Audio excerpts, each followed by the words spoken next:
mwese bano banjye ko ninjye driver muri Kigali ndetse no hanze ya Kigali. Ku bantu bifuza ko twakorana, mukeneye driver, mukeneye umushoferi wo ku munsi, so mugiye mukeneye nko kujya mu ntara cyangwa se mukeneye nko gusohokera ahantu muri Kigali, mukeneye nko kujya mu bukwe, urabizi ko nawundi mushoferi mugomba guhamagara ni jyewe Kiwi tugomba gukorana. So ndanababwira yuko mfite amamodoka meza cyane nkodesha muri uyu mujyi wa Kigali. Aba diaspora, abanyarwanda ushaka kuza mu gihugu cy'u Rwanda, mujye mumpamagara mbaye imodoka nziza cyane, ntimukajye mu makampani ngo nibarangiza babahangika amamodoka ya fake. Ngira ngo imodoka mwayibonye ko ari imodoka nziza cyane, imodoka dukodesha ku kwezi cyangwa se ku cyumweru. So guys, ndagira ngo mbabwire yuko n'ahandi mugomba gukora imodoka nziza cyane atari muri kampani iwacu.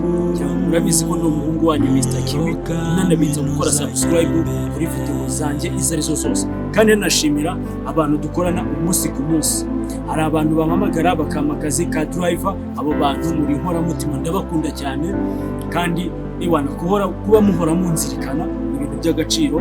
So nanjye kandi ndabakunda cyane, kandi nzi ko dukorana neza abantu banjye mwese. Ndabakunda cyane, mukore subscribe. Bye. None ubundi kwitegereza kuri bitanu